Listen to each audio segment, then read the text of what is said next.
Moi, de vous retrouver dans les cadres de votre magazine de prédilection Kiosque, envie de scruter, connaître l'actualité politique bouillante de l'air en République démocratique du Congo. Des sujets vont donc constituer l'ossature de cette émission. Il s'agit donc de cette motion de défiance contre le ministre des Travaux publics et Infrastructures signée par une cinquantaine de députés.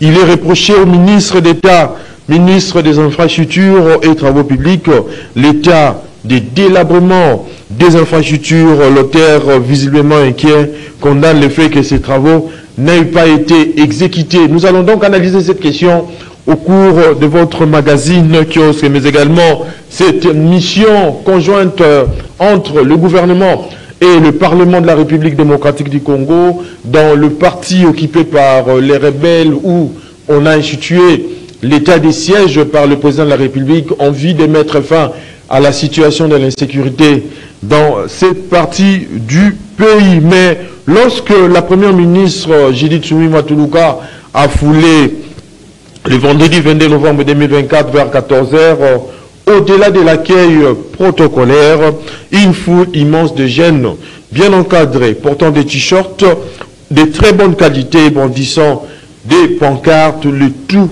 avec mention stop, non à l'état des sièges, logeant Larry. Ces jeunes-là, à venir du Congo, ne cachaient pas l'air dégoût du militaire dans une région qui est polluée par les groupes armés.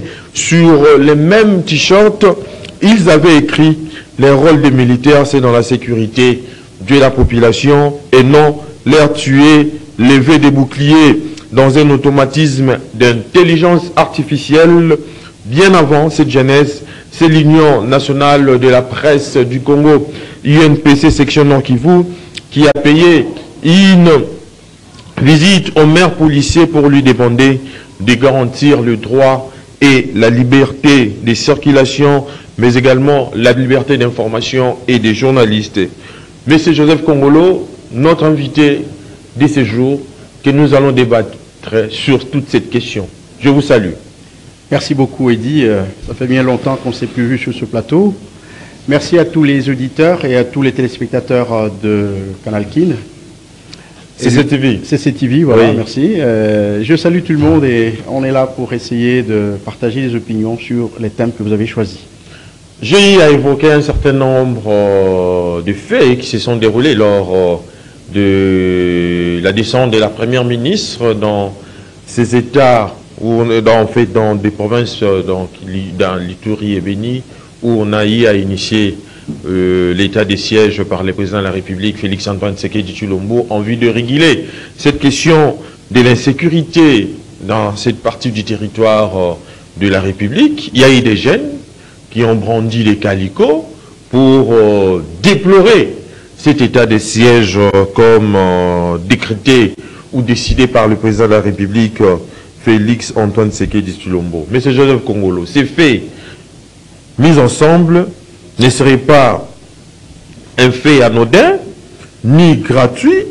Vous ne voyez pas que cela traduise la volonté unanime des politiciens et notables de la région de chasser l'état des sièges tel que décrété par le président de la République? Bien, merci beaucoup. J'ai vu les images. Je crois que quelle était la quintessence, le bien fondé de l'état de siège? Je crois que ce sont des éléments plus fondamentaux. C'est l'élément le plus fondamental. C'est qu'on a cru que l'état de siège était le moyen assez efficace pour pouvoir mettre fin à l'insécurité et à la guerre et mettre fin à toutes ces aventuriers de terrorisme à l'Est. Oui. Il s'est fait fort malheureusement que ça tirait sur le temps, et qu'il faille à un certain moment s'arrêter et faire une observation, n'est-ce pas, et avoir une itinérance sur le terrain pour pouvoir observer, échanger avec des gens, prendre leurs avis afin de construire une décision qui soit à la fois aussi efficace mais qui réponde aussi à la volonté de la population. Voyez-vous? Oui. Et c'est ce que la première ministre et toute sa délégation a eu à faire à l'Est Je crois que c'est pas la première évaluation c'est pas la première évaluation. Il y a eu une rencontre, n'est-ce pas, avec les députés et tous. On a fait des évaluations. Mais apparemment, c'est comme si tout le monde n'a pas les mêmes sources d'informations ou les mêmes informations sur la guerre de l'Est. Voyez-vous? Il y a ceux qui ont des informations superficielles, qui croient que la guerre est si facile. La guerre de l'Est, c'est une guerre qu'on peut terminer en 2-3 jours. Et il y a ceux qui ont des informations très fondamentales, des grandes informations, où la guerre n'est pas ce que nous voyons, mais c'est au-delà de ce que nous voyons. Au-delà des armes, il y a la diplomatie derrière, il y a la prédation, il y a des implications de l'espace international, voyez-vous.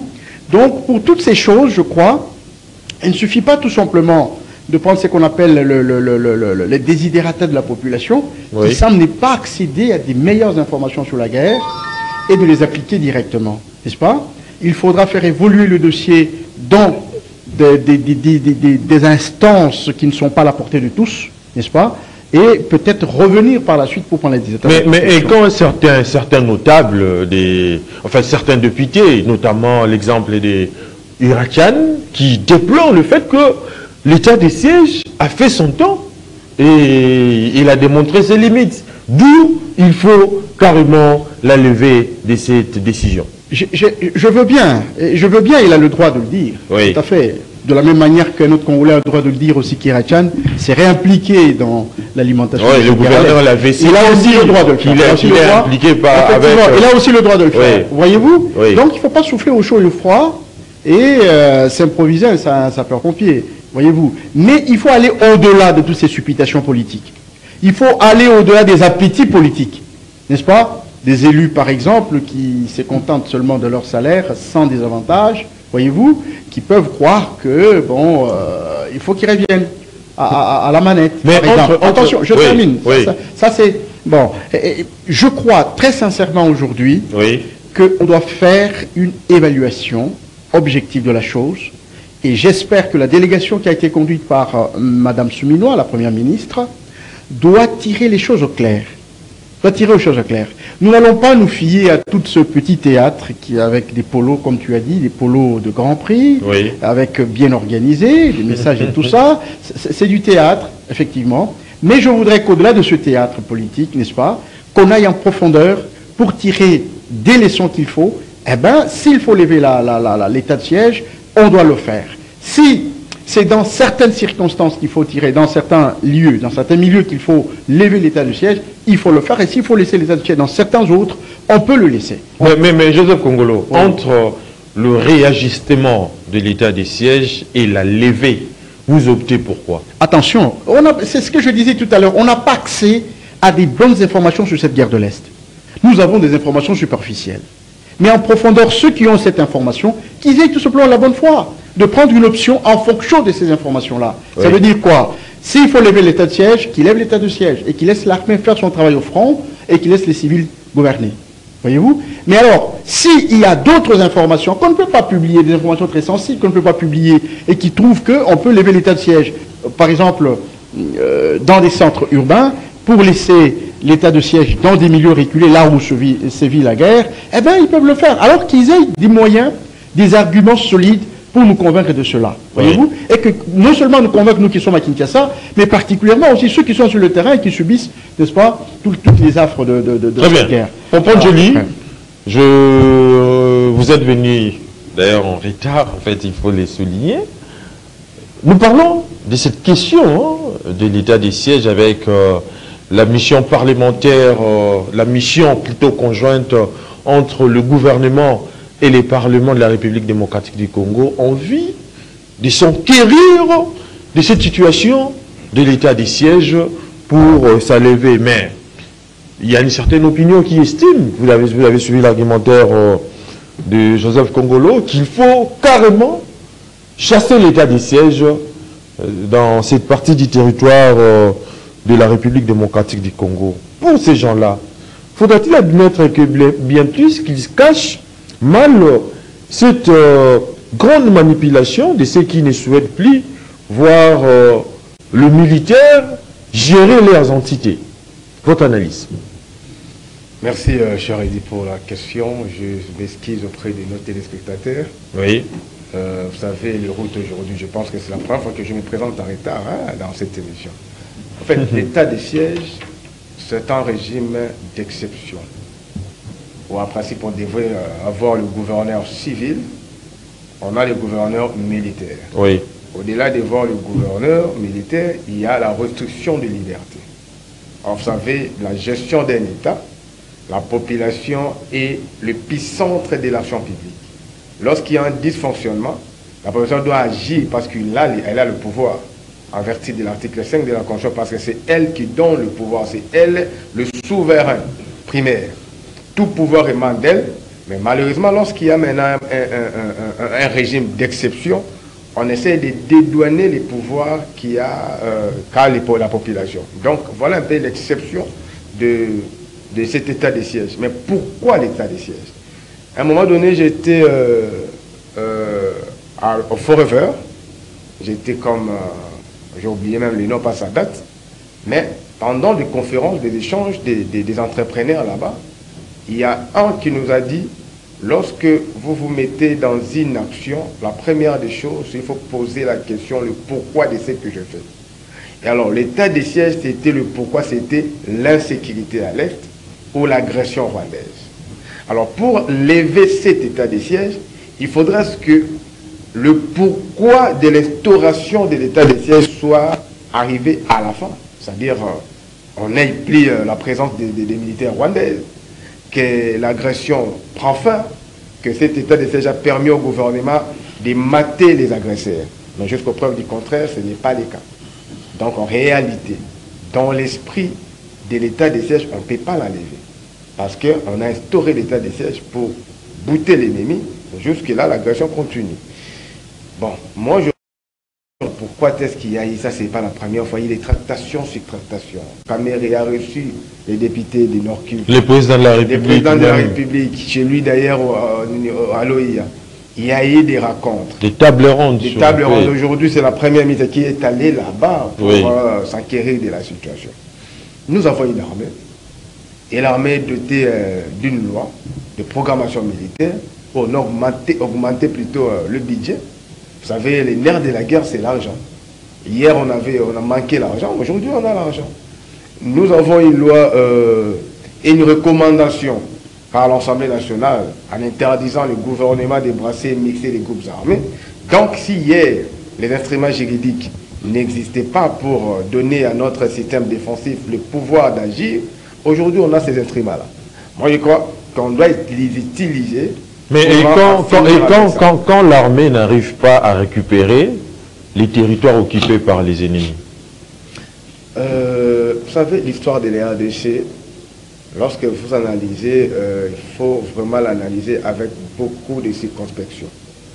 Il faudrait aussi mettre un peu de l'intelligence. Les mal chez nous ici au Congo, d'abord, je fais une petite digression, je vais revenir. Le vendredi 22, on a tenu notre conférence pour présenter notre rapport de monitoring parlementaire de la session extraordinaire inaugurale de janvier 2024 de la 4e législature et de la session ordinaire de mars. Nous avons invité pas mal de gens, entre autres le professeur Daniel Mbaou et l'honorable Passi Zapamba ainsi que l'excellence, l'ambassadeur itinérant du chef de l'État. Oui. Mais j'ai compris parce qu'il y avait des sous-questions systémiques sur la Constitution. Et j'ai aimé, Mbaou n'a pas voulu répondre à ça. Du fait ce que je vais retenir, il a fait une étude comparative entre l'indépendance de la RDC, qui a été donnée par les jeunes, et l'indépendance américaine, qui a produit une constitution jusqu'au jour de 1787, qui a connu presque le même crise que la nôtre, mais ces jeunes étaient matures plutôt. Ils ont pu résorber la crise jusqu'à ce qu'ils gardaient le prescrit à la fondation des États-Unis. Donc c'est au niveau de la maturation de notre pays. La RDC. Alors, quand je vis cela, j'ai dit, et puis qu'est-ce qu'il a dit pour chuter? Il a dit, vous voyez la question de la Constitution. C'est une question réservée aux doués, réservée aux initiés. Si tu n'es pas loin, tu ne peux pas en débattre. Et il a totalement raison. Ici, chez nous, on a des intellectuels déguisés. Quelqu'un qui a fait les sciences infirmières, il passe sur un plateau pour faire des analyses politologiques. Or, dans les sciences politiques, il y a l'épistémologie. N'importe qui ne peut pas analyser un fait politique ou un fait politique. Tu as répondu à ma question, J'en arrive. Ça, oui. C'est quelque chose que je déplore. Oui. J'ai dit, je dois le dire aujourd'hui. Oui. La question, c'est la question de état des sièges. C'est ça, non? C'est ce que j'ai dit. Alors, cette question, on ne peut en réalité, oui, on ne peut pas l'enlever, d'autant plus que l'agression continue. Oui. C'est pour cela que je demande à ce que le gouvernement a déjà des instruments. L'Assemblée nationale, au-delà de la production législative, l'Assemblée nationale a fait des recommandations. Ça s'appelle des moyens, ça s'appelle comment j'ai oublié, je vais revenir. C'est-à-dire des moyens non législatifs. Oui. Ouais, voilà.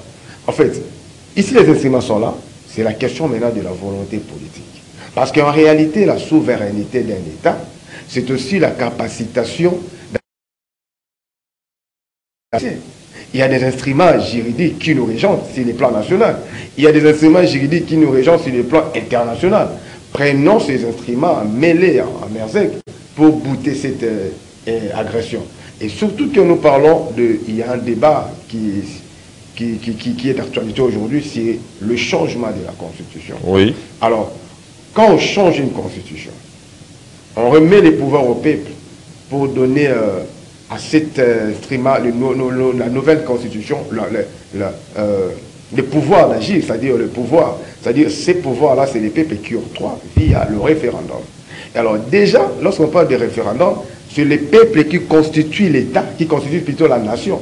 Alors qu'une partie de la République, les peuples, on risque à ce que le peuple ne se reconnaît pas dans cette constitution. Alors, l'initiateur du changement de la constitution, je pense qu'il est en train de lutter pour que la partie occupée par les agresseurs soit récupérée par les RDC pour que demain, s'il y a un changement, le référendum touche cette partie-là. Mais entre l'état des sièges, en fait l'évaluation de l'état des sièges et le changement de la Constitution, y a-t-il une corrélation? Bien sûr que oui.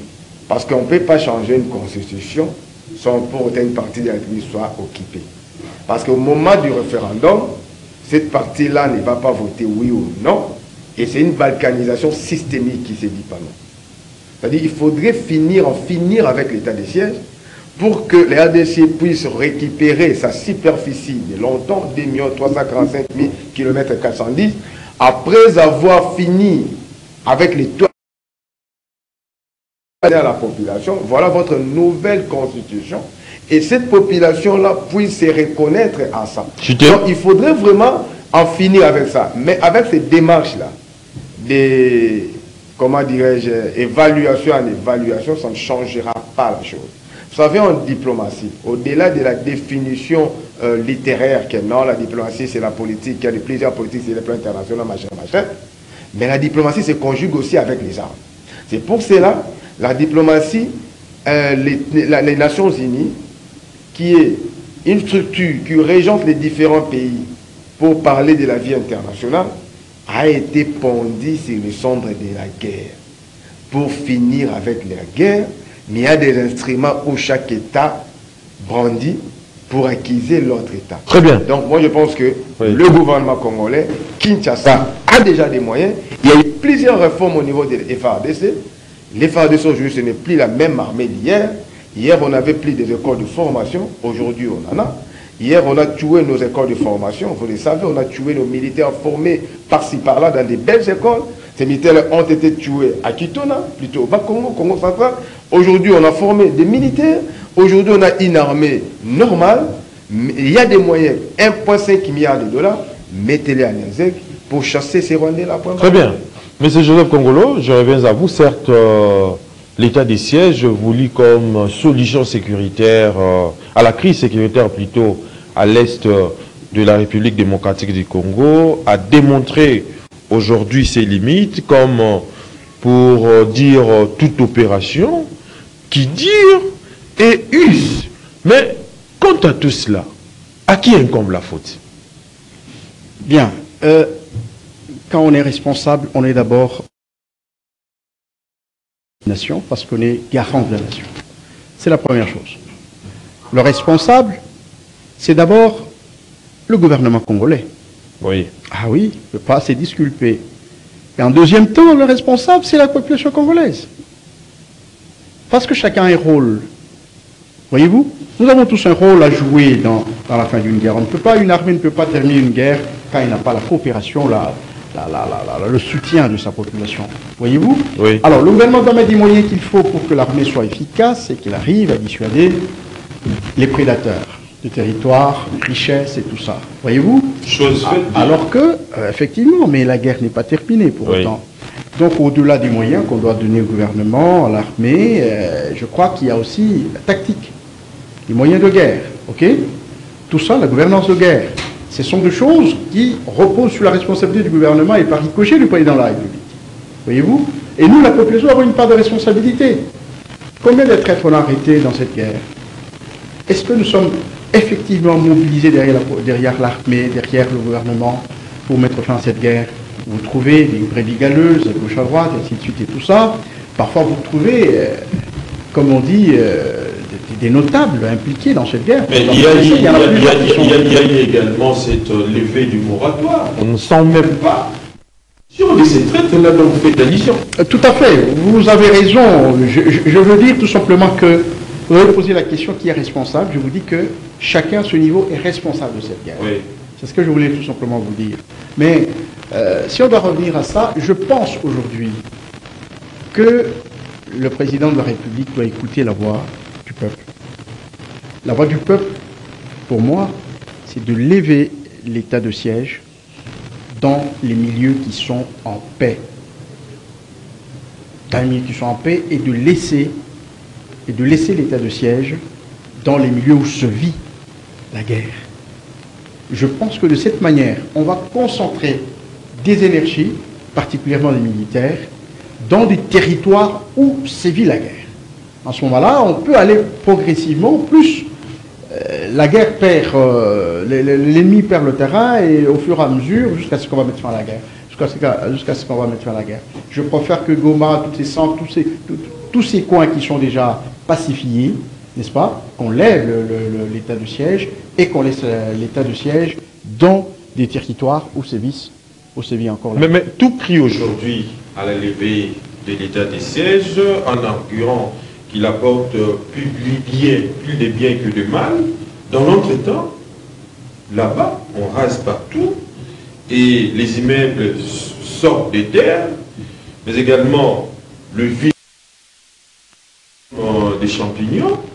Mais la réaction des uns et des autres font croire que l'ensemble de la population de cette province est réellement ou vraiment habituée à cet état de cohabitation, pourrais-je dire, pacifico-tumultueuse avec la violence qui sévit dans cette partie du territoire. On dit que c'est 30 ans depuis que cette guerre a commencé à l'est de la République, n'est-ce pas? Les gens ont développé des réflexes, n'est-ce pas, des cohabitations avec non seulement la guerre, mais la situation de guerre. Voyez-vous? Parce qu'il y a une différence entre une guerre et une situation de guerre. Donc les gens ont vécu longtemps, non seulement dans la situation de guerre, mais ils ont vécu aussi dans la guerre. Oui. Et ils ont développé des réflexes. Ils ont développé une économie de guerre qui est très florissante parce qu'elle ne connaît pas la fiscalité, elle ne connaît pas le droit, elle ne connaît pas ceci, vous comprenez?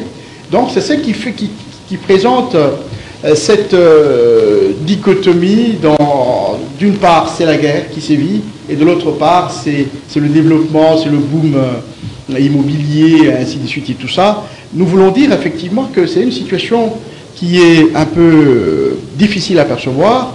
Voilà pourquoi moi je propose, n'est-ce pas, à la suite des petites informations que j'ai sur la guerre, ses propensions nationales et internationales, qu'on lève l'état de siège dans les milieux pacifiés. Oui. Mais là où sévit la guerre, là où il y a des fronts, qu'on laisse l'état de siège. Plus on va récupérer le terrain, plus on va pacifier le terrain, on va lever l'état de siège jusqu'à ce qu'on va arriver à terme. Pourquoi j'ai dit ça? Oui.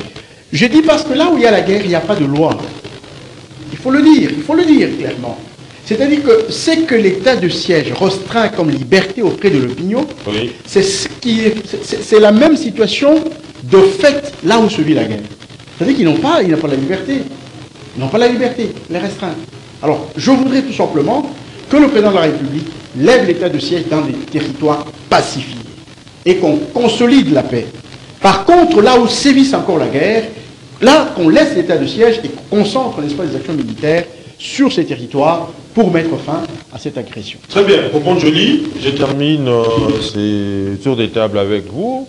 Lever de l'état de siège et après, l'on comprend que les élus provinciaux, sous état de siège, réclament la levée de cette mesure d'exception parce qu'ils doivent jouir de leurs droits légitimes. L'on note aussi qu'ils sont à compter plutôt sur le bout des doigts de la main les notables, les politiciens et opérateurs économiques qui dénoncent l'occupation par le Rwanda d'une partie du territoire de la République démocratique du Congo. Faudra-t-il admettre aujourd'hui qu'ils jouent-ils à l'équilibriste et à l'ententisme, ne sachant pas de quel côté plutôt la balance se pencherait plutôt si on lève aujourd'hui l'état des sièges. Qu'est-ce qui va se passer ensuite? Vous avez suivi l'argumentaire de Joseph Kongolo qui estime qu'il faut lever l'état des sièges dans des zones pacifiées. Mais quand tout le monde crie à la levée pure et simple de cet état des sièges, et après?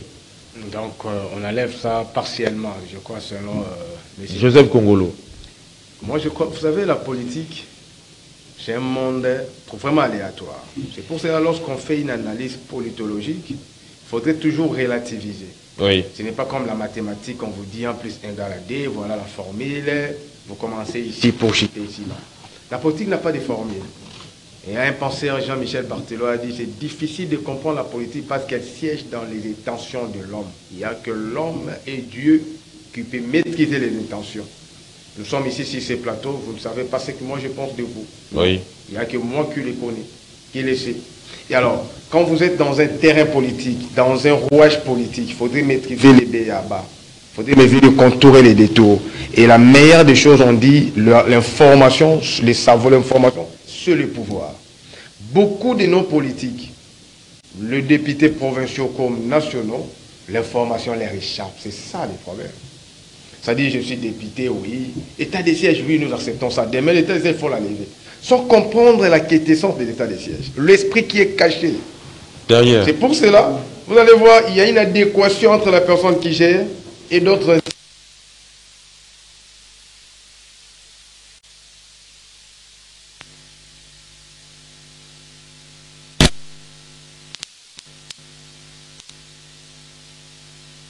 Vous avez déjà une réponse. C'est ça.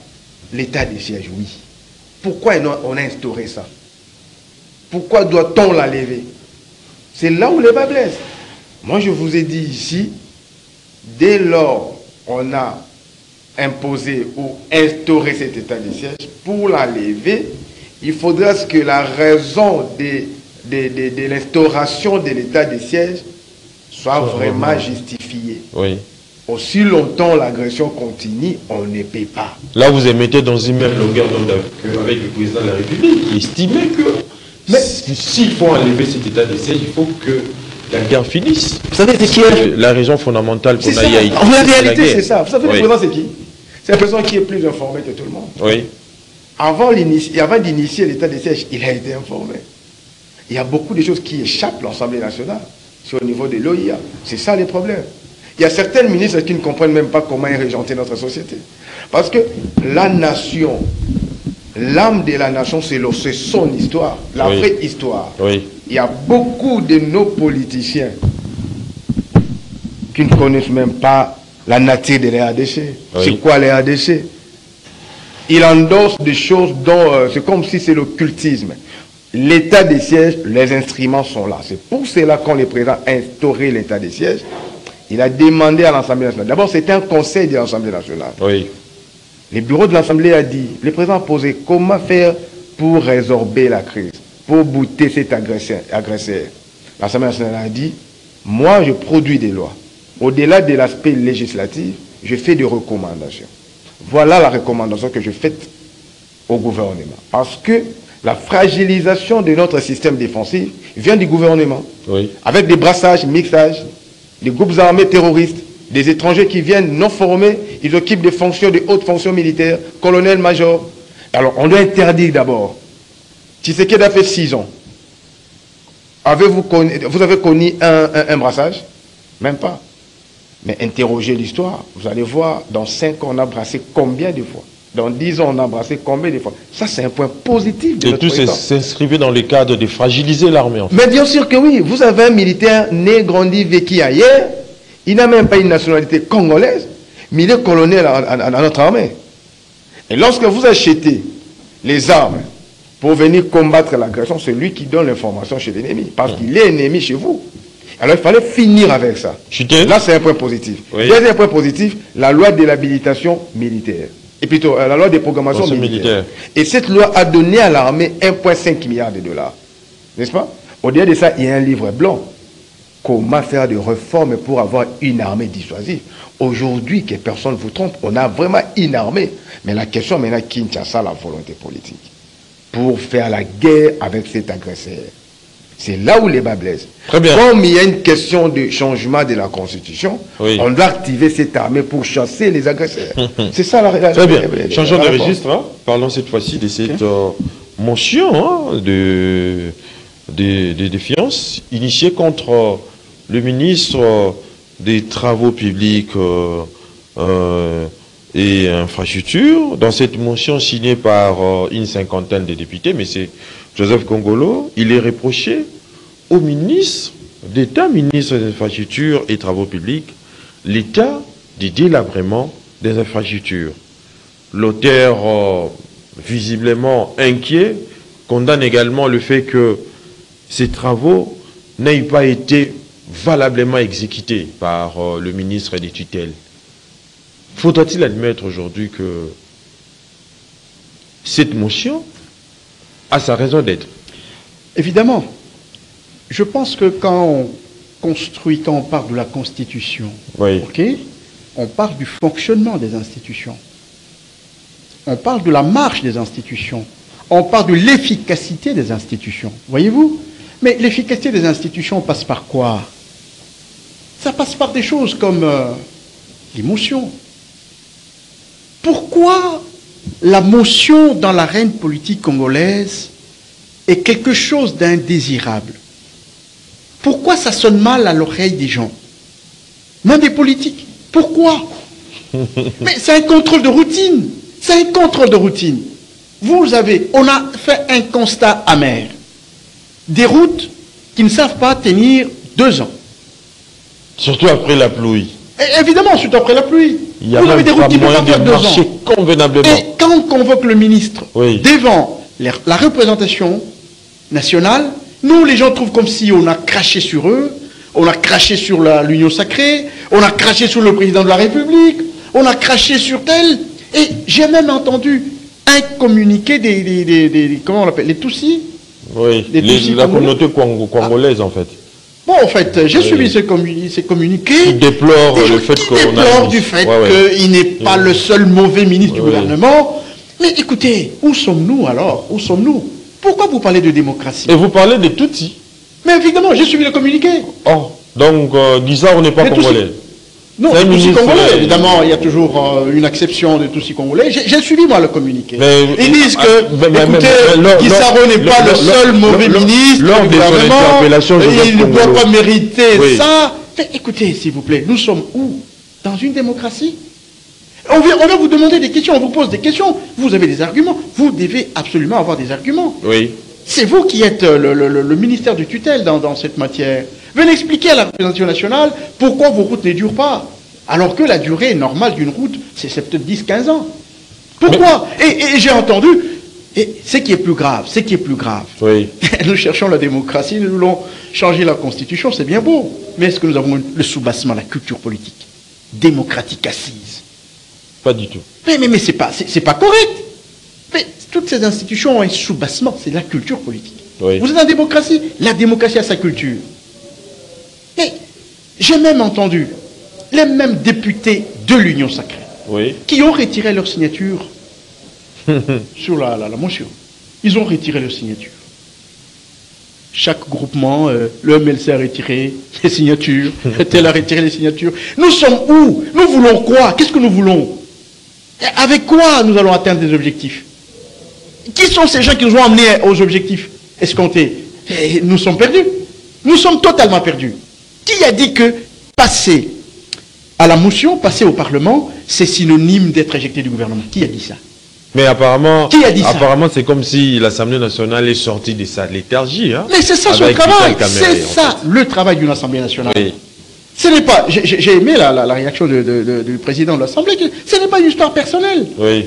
Non, mais pourquoi vous voulez toujours que le président de la République... Non, on parle de M. Guissaro, qui a fait 5 ans, je crois, à la tête de ce ministère. Écoutez, allez vous justifier. Et maintenant que cette motion sera sans effet, à un certain moment, parce que les signataires ont retiré leur signature, et puis on a évoqué d'autres raisons. Donc demain, personne ne viendra se justifier sur l'état de route. On peut faire des routes d'une semaine, des routes d'un mois, d'une année, personne ne viendra. Et entre-temps, nous voulons changer la Constitution, elle est plus démocratique, celle-là, elle n'est pas démocratique, elle nous a été imposée. C'est avec notre culture ici que nous allons inspirer la nouvelle Constitution? Très bien. Alors moi, je pense que nous devons changer de choses. M. Guissaro doit passer devant la représentation nationale, donner des raisons pour lesquelles... Il est inefficace, en fait. Mais c'est inefficace, c'est normal. Tu ne peux pas démissionner de toi-même. Le président de la République doit... Tu ne peux pas démissionner. Ça ne va pas. Mais quand ça ne va pas... C'est inadmissible. Imaginez-vous, le même lundi où il devait passer devant le Parlement pour se justifier, non, il était à Calémie en train de vérifier ou de lancer, je ne sais pas, vérifier les travaux. Parce qu'ils ont su que le président de la République va être là bientôt. Non mais, mon cher ami, moi je pense qu'il y a des choses, il y a des préalables pour avoir une culture démocratique. Il faut d'abord commencer par être honnête. Oui. Par être honnête, être sérieux, être lucide. Voilà des éléments, des soubassements. Et de cette manière, sur ça, on peut implanter une culture démocratique. Pourquoi quand on signe une motion, on devient ennemi de monsieur? Non, on n'est pas ennemi. Moi, je suis représentant. Lui, il est représentant du peuple, n'est-ce pas? Le peuple pose la question, pourquoi nos routes ne traînent pas? Et pour répondre, quand il dépose une motion au niveau du Parlement, vous devenez l'ennemi du ministre, l'ennemi de la famille politique du ministre, l'ennemi de la famille biologique du ministre. Mais non, nous sommes où? Ce n'est pas ça qui va faire la démocratie dans ce pays. Très bien. C'est pas ça qui va faire la démocratie. Pompon Joli, je reviens à vous. L'examen de la motion de défiance contre le ministre Guissaro a été renvoyé. Cela a été prévu d'abord hier lundi, au cours de la plénière d'hier lundi. Mais cela a été renvoyé à une date ultérieure. D'après un communiqué signé par le rapporteur de l'Assemblée nationale, Jacques Joly et Sengetele, le bureau de l'Assemblée nationale a transmis la motion de défiance vendredi 22 novembre au service de la Première ministre et du ministre Alexis Guissaro, qui n'ont pas pu réceptionner les courriers en raison de leurs horaires de travail. Est-ce que c'est là la raison qui peut pousser au renvoi ou à une date ultérieure de cette question qui devait être statuée pour qu'on puisse que la question soit tirée au clair, pour que les communs des mortels puissent ne serait-ce que attendre les explications des ministres et la finalité du député qui a initié une telle démarche? Moi, je crois que la RDC crée ses propres pensées philosophiques. C'est qui encore c'est qui a dit le pouvoir arrête les pouvoirs, 3 pouvoirs. Montesquieu. Montesquieu. Oui. C'est-à-dire, vous savez, il y a 3 pouvoirs. Le pouvoir législatif, le pouvoir exécutif et judiciaire. C'est-à-dire, tous les 3 pouvoirs, chacun a sa parcelle des pouvoirs. Mais malheureusement, depuis très longtemps, nous sommes à la 4e législature, il y a toujours la même phrase qui se répète, que l'Assemblée nationale ou les parlements seraient une caisse de résonance du gouvernement ou un bras séquilier. Je pense que cette thèse a raison. Cette nouvelle législature, c'est la 2e fois que l'Assemblée nationale tente d'initier une procédure contre quelqu'un, et cette procédure a été arrêtée, entre autres la réquisition, les réquisitoires au procureur près de la Cour de cassation contre Nicolas Kazadi. Où en sommes-nous avec les dossiers? Tandis que l'Assemblée nationale, c'est un pouvoir, oui, un contrôleur. Vous savez, moi, quand je grandissais, j'étais encore enfant. Ma maman qui m'accompagnait à Saint-Raphaël, nous on habitait Salon. On prenait les Transam, je crois, Sotraz.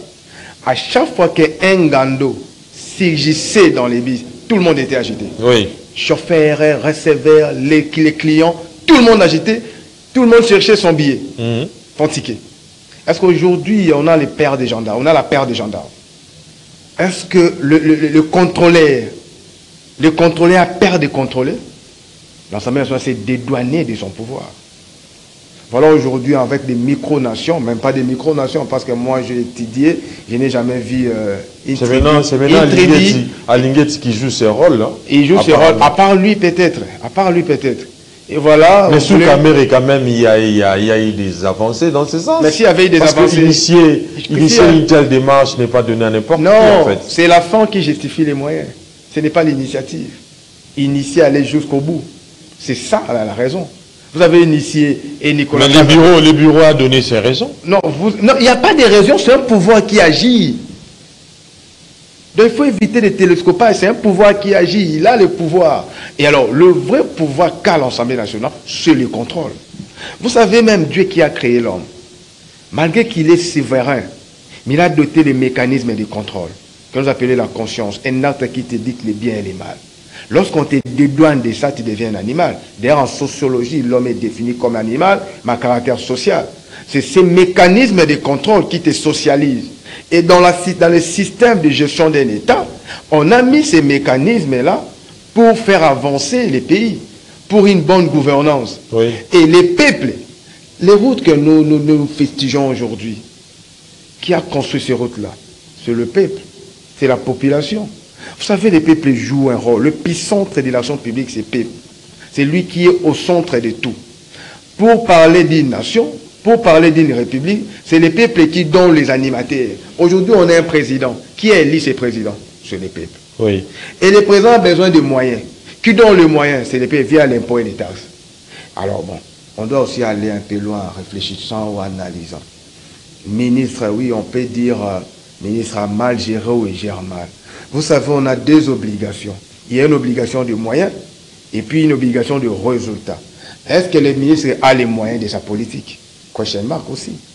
Il ne faut pas être superficiel aussi. Mais vous avez suivi le débat. Vous avez suivi les débats à l'Assemblée nationale où le moyen a été, l'argent a été décaissé, mais l'exécution des travaux pose problème. Attention, il se pose un problème. Attention, on connaît le Congo. On nomme le gouvernement. Il y a d'autres missions qui bénéficient des frais de fonctionnement, d'autres jusqu'à aujourd'hui n'ont pas encore eu des frais de fonctionnement. C'est lui qui doit le justifier. Et quand vous avez raison. Quand Christophe Bindou, le député national, il a dit clairement au ministre qu'il exécute l'ordre de Kagame, qui est l'ordre du président de la République, Félix Antoine Tshisekedi Tshilombo. En ce qui concerne également la construction des routes. Non, il n'a pas dit ça, j'étais là, il n'a pas dit ça. Il a dit quoi en fait, cher Eddy, oui. Vous savez, le monde, la force de ce cosmos réside dans l'aspect des secrets. Moi, je dis toujours une phrase que je l'ai inventée. Je viens d'une famille, on me dit, ça c'est ta soeur, ça c'est ton frère. Mais mes parents ne m'ont pas dit comment est-ce qu'ils sont mes frères, comment est-ce que Boti Bango. Là, c'est dans les secrets des papas et maman. Il ne peut pas vous dire, j'étais avec ta maman, j'ai fait ceci à ta maman. Toi, accepte, c'est ton frère, c'est moi qui l'ai pondu. Point bas. Il ne faut pas demander à papa qu'est-ce que tu avais fait à maman. Vous avez fait quoi à maman? Non. Après avoir grandi, vous allez comprendre que non, pour avoir un enfant, on fait ceci, c'est là. Donc, il y a des choses qu'on peut pas dire. Surtout entre le loup ne se mange pas. Oui. Limite, ça peut dire, bon voilà, j'ai la réponse. Mais ça, c'est la représentation nationale. Surtout que le plénière a un caractère public. Oui. Donc, je dis une chose, ça peut embraser toute une nation. Je dis, par exemple, l'argent que le député me fictige que non, on a décaissé 33 millions, 40 millions pour construire des routes. Mais moi, j'ai vu que 5 millions, par exemple. Oui. Mais je ne peux pas étaler ça ici. Parce que dans la chaîne des dépenses, il y a les ministres des Finances. Mais qui est le ministre des Finances? Il est en connivence avec les présidents. Vous voyez comment ça arrive? Donc, c'est-à-dire que quand vous êtes dans une structure. Il faut d'abord comprendre comment est régenté. Qu'est-ce que je peux dire ici? Donc, ici, le problème, vrai problème de notre nation, c'est même pas les gouvernements, même pas l'Assemblée nationale, mais le peuple congolais qui est naïf. Très bien. Là, tu as détruit. Pardon, je vous relance. Vous aurez parler, je vous relance d'abord, M. Joseph Kongolo. En principe, conformément à la Constitution, cette motion devait être débattue 48 heures après son dépôt au bureau de l'Assemblée nationale. Mais vous ne voyez pas que, avec ces renvois, la motion tombe caduque. Parce que je ne pense pas que cette question va encore être débattue avec ce que vous avez eu à évoquer, notamment les retraits des signatures par certains députés. Vous ne voyez pas que la motion risque en fait de ne pas être analysée au niveau de l'Assemblée nationale? Elle est déjà tombée caduque. Elle est déjà tombée caduque. Vous retirez les signatures ou les signataires de la motion, et ensuite on va créer un code de subterfuge. Ils ont parlé de... Qu'est-ce qu'ils ont donné comme raison? L'emploi de temps. Oui. L'horaire, en fait. Ok, les horaires de travail. Pas déposer à temps. Mais le ministre est à l'intérieur, c'est aussi un horaire de travail. Donc c'est déjà tombé caduque parce que les signataires ne sont plus les mêmes. Mais dans tout ça, oui. Qui paye les tribus les plus lourds maintenant? C'est la population. C'est la population malheureux, qui paye le tribut. Le malheur, c'est celui-là. Et là, Pompon, il est politologue comme moi, je voudrais revenir sur quelque chose de très important. La démocratie, la gouvernance, ce sont deux choses qui sont venues remplacer la manipulation et le secret dans la gouvernance. Parce que vous êtes rentré sur...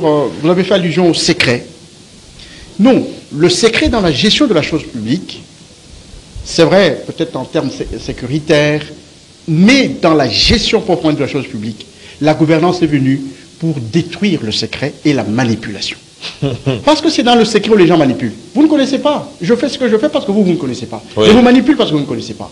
Mais le jour où on va vous donner la vérité, ah, mais c'est comme ça. Mais ce monsieur nous a manipulé. Voyez-vous? Donc la gouvernance, c'est l'antidote du secret en termes de gouvernance, en termes d'exercice du pouvoir. C'est comme ça que, dans la gouvernance, il y a la rédévabilité. Les valeurs qui font de la gouvernance, c'est la rédévabilité. Les valeurs qui font de la gouvernance, c'est la participation de la population, des bénéficiaires des décisions politiques, à la construction des finalités, à leur exécution et à leur suivi et évaluation. Mais vous ne voyez pas que ce sont ces pénibles, ce sont ces pénibles réalités qui font dire aux gens que les démocraties africaines ou congolaises sont des caricatures. Mais effectivement, jusqu'à mais la preuve est là. La preuve est là. Quelqu'un qui fait mal à la population, pour lequel tout le monde travaille, au lieu de venir se justifier, non, vous préférez ne pas le laisser faire, vous croyez que c'est une bassesse, c'est une faiblesse de l'union sacrée, c'est une faiblesse du régime Félix. Non, ce n'est pas une faiblesse, c'est à cause de la force. Je me rappelle, le mandat passé, il y a eu un ministre qui a été éjecté à cause de cette histoire de Thompson. Oui. Mais pourquoi on ne peut pas le faire si cela s'avère être vrai? Pourquoi on ne peut pas le faire aujourd'hui? Quel est le changement qu'on veut apporter? Quelle est la rupture et le nouveau commencement qu'on va apporter? C'est justement dans ce genre de choses. Donc la punition remet les gens en ordre. Donc je voudrais dire ceci à propos de votre question. Oui. C'était autour de... Je voudrais poser une question là. En fait, conformément à la Constitution, qui est la motion devait être débattue en 48 heures. Non, mais là, je vous dis que la motion n'existe plus. Vous ne voyez pas que ça tombe caduque, en fait. Je vous dis que le MLC et d'autres plateformes de l'Union sacrée ont déçu à retirer les signatures sur la motion. Donc la motion n'est plus valable. Elle n'est plus valable. Donc, cette histoire est passée. Ça reste une histoire de cuisine où le président de la République va appeler M. Guissaro pour lui dire, tu vois, il faut changer. Non. Mais l'Assemblée nationale n'est pas seulement constituée des députés du MLC. Non, les motionnaires, ceux qui ont déposé la motion, quand ils retirent la motion, dans le règlement intérieur, je crois que Pompon est là, qui est spécialiste de cette histoire, quand on retire les signatures sur la motion tombe. C'est ça, non? La motion tombe. Donc, ce n'est pas un problème, c'est un problème structurel. C'est un problème structurel. Et ça, c'est fondamental. Quand on n'a pas la culture démocratique. Non, c'est pas conjoncturel, c'est structurel. C'est pas la première fois. C'est pas la première fois. Donc, voilà, dans le changement de la Constitution, comme les gens veulent changer la Constitution, il faut qu'ils disent déjà que le Congolais n'a pas la capacité culturelle, politiquement parlant, de supporter la démocratie. Parce que c'est ça des choses qui ne marchent pas sur le terrain. Vous avez parlé de la caisse de péréquation, vous avez parlé des restitutions, vous avez parlé de 40% de ceci, vous n'arrivez pas à le faire. Maintenant que vous êtes incapable de prendre une motion contre un ministre qui gère mal un ministère, eh bien, vous allez insérer ça dans la nouvelle Constitution, parce que vous voulez que la Constitution s'adapte à la manière de vivre des Congolais, à leur niveau culturel. Donc cette Constitution va s'adapter à un niveau culturel trop bas, à un niveau paroissial, où les gens préfèrent être en famille qu'être dans une nation, les gens préfèrent être dans une tribu qu'être dans un peuple. C'est ça le problème. Donc l'acte, le comportement qu'ils ont posé, c'est fondamental, où on montre que le soubassement de cette démocratie que nous voulons n'existe pas. Nous allons construire dans le sable au lieu de construire sur le roc. Papa Njoli, je reviens à vous. La plupart des gens qui ont fait des analyses sur les problèmes inhérents de la réalité congolaise se sont en fait limités à une seule sphère étatique en dénonçant tout simplement l'État et la société, la mauvaise gouvernance. Mais vous ne voyez pas que tel que l'a dit Joseph Kongolo, que les spécificités culturelles restent aujourd'hui des véritables pesanteurs entre l'État et la société. Oui, il a raison, il a raison. Moi, j'ai analysé, mon analyse était circonscrite par rapport à la sociologie congolaise. C'est-à-dire, la sociologie congolaise, c'est on doit protéger nos bêtises. C'est là où mon analyse était axée. C'est-à-dire que l'argent que les députés ont en train de dire, ce n'est pas ça en réalité. Voilà, voilà, voilà. Je dis ça pour inciter la population à s'intéresser de ces institutions, du fonctionnement de ces institutions. Parce qu'en réalité, on ne peut pas avoir un secret.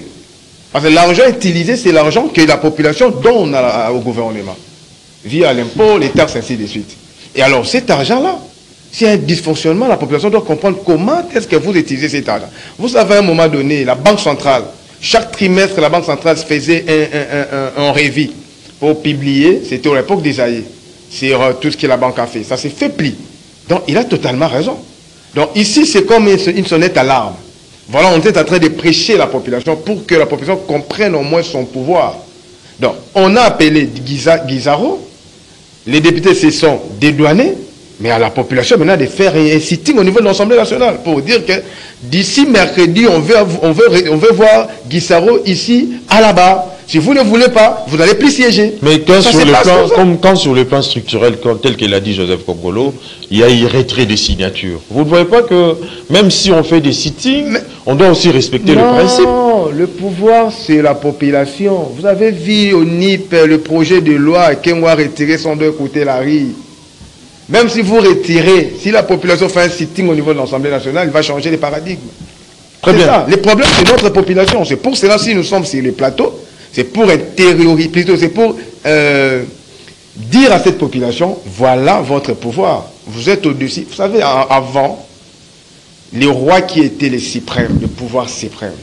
Et puis les paradigmes ont changé. Maintenant, c'est la population qui a les pouvoirs. Alors, les dirigeants restent toujours des babanabangala, c'est-à-dire, c'est nous le pouvoir souverain. En réalité, ce n'est plus ça. Les choses ont changé. Il faudrait maintenant dire à cette population, voilà la réalité. Pour aller au niveau de l'Assemblée nationale, on ne peut pas quitter ici s'il n'y a pas une plénière sur le contrôle de la gestion des Guizards. Très bien. Donc, voilà. En tout cas, nous sommes arrivés à la fin. Ouais, on est buté carrément par les temps. Tout à fait. Oui, mais maintenant, en fait... pour dire ceci.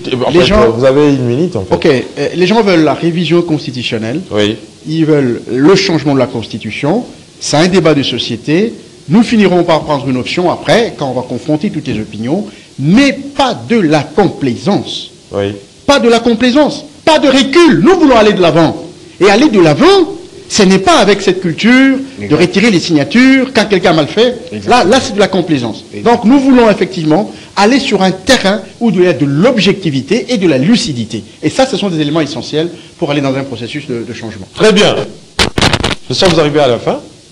Je remercie d'abord mes invités qui ont eu à répondre valablement à notre invitation. Joseph Kongolo, je vous remercie. Merci Papa beaucoup, Njoli également. Merci. Merci. À toute l'équipe technique et rédactionnelle de Canal Congo Télévision. Le prochain rendez-vous est donc pris pour le jeudi. Mais d'ici là, portez-vous bien avant de suivre le programme sur Canal Congo Télévision. La rediffusion à 18 h.